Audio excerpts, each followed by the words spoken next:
So, remember that trade deal with China? It's not working out so well. Marketplace Morning Report is supported by GEP, helping transform supply chains with strategies, services, and software, including GEP Smart and GEP Next, AI-based digital procurement and supply chain platforms. From Marketplace, I'm Sabri Benishore in for David Brancaccio. Happy Thanksgiving, everybody.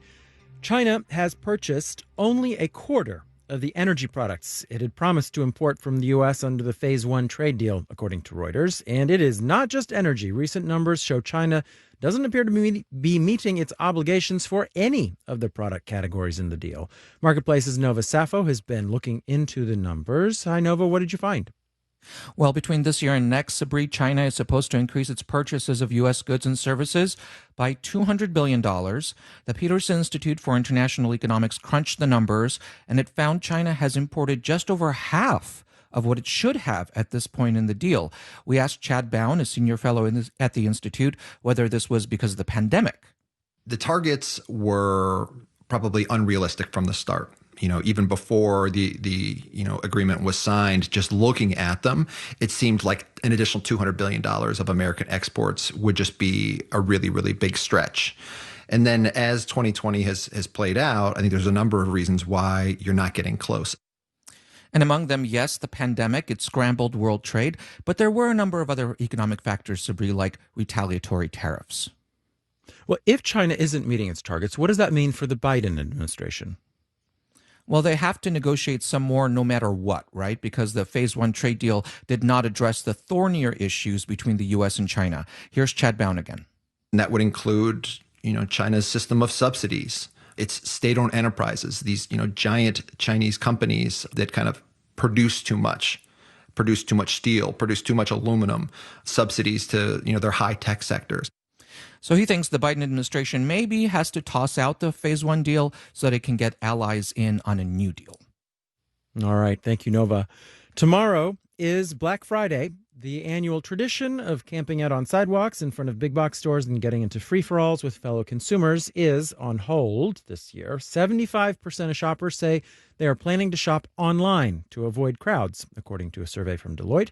Marketplace's Samantha Field has more. More people have been shopping online during the pandemic than ever.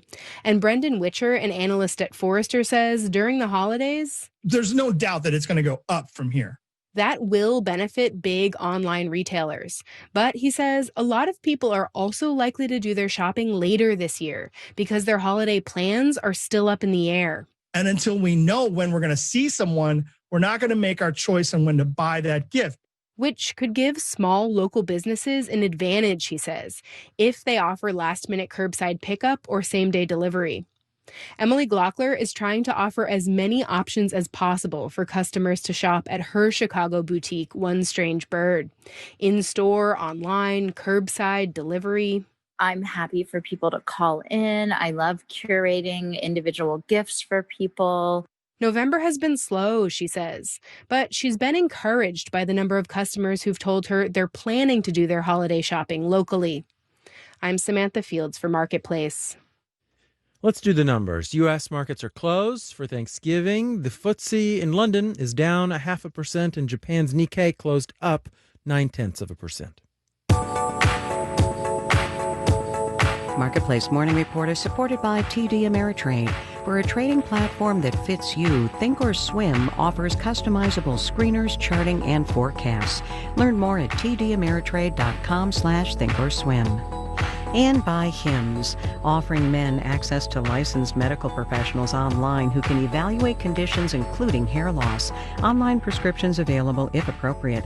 More at forhims.com/2020. Thanksgiving is a little different this year, a little smaller. Some restaurants in London are offering smaller Thanksgiving meals that you can pick up and heat up at home. And yes, they do Thanksgiving in the UK. It's not quite like here, but they have a version of it. The BBC's Victoria Craig stopped by one restaurant, Passyunk Avenue, that shrunk a whole Thanksgiving meal into a Philly-style sandwich. She spoke to the owner, J.P. Teddy. Even though we can't host you in our restaurants, we still want you to sort of feel the Philly love. JP and his team have thought of everything. The tunes. This QR code takes you to our Spotify playlist, the kind of grooves that you'll be listening to in a Philly dive bar, right? So you can put that on. The food. And here is our special edition, own recipe, Philadelphia-style hoagie roll. And instructions to warm perfectly roasted turkey at home. You take your vacuum-sealed bag, drop it in a pot of boiling water for 10 minutes. It brings the turkey to serving temperature. It's all very well thought out, but how popular are these mail-order Thanksgiving dinners with customers? We've sold nearly 100 now, and we've sort of put a limit because it's really going to stretch the limits of our capacity if we do much more than that. So how did you come up with the concept of these Thanksgiving gobblers? The original idea comes from Philadelphia. There's a big convenience store called the Wawa, and each year they come out with a sandwich that's very similar to the thing we put together. It's the recipe for the perfect Thanksgiving meal. Turkey, topped with stuffing with fresh cranberry sauce. Wawa calls it their turkey gobbler. We've made some tweaks to this sandwich, but if you're from Philly, if you're even from the Northeast, you'll recognize this seasonal product, and we wanted to bring it to the UK. We sort of have two problems this year with Thanksgiving, right? A, we're in the UK, so Thanksgiving isn't really a holiday, but B, there's a global pandemic. Yeah, the pandemic has forced all businesses to reconsider what they're all about and how they're going to engage with their customers. And you're right, the limitations that we have in place here means that the typical feasts, they're just not going to happen. And this product, something that's easy to put together. You don't need 20, 30 of your closest friends coming by to do it. With the pandemic, has securing supplies for things that need to go into your food been an issue this year? So we've worked very closely with our vendors over the last couple of months to ensure that we had supply to develop and grow the Love Bundle business. We've been okay so far. The whole idea of your business is to bring a little bit of Philly to London.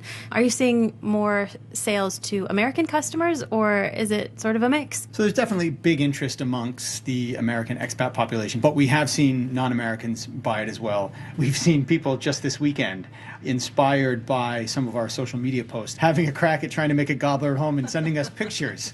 And these are not expats, these are actually Brits giving it a try at home. Imitation is the sincerest form of flattery. I think I'll leave this one to you professionals, though. JP, thanks so much for your time. Happy to help. I'm Sabri Ben-Achour with the Marketplace Morning Report.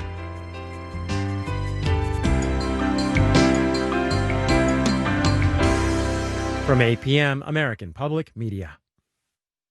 WNYC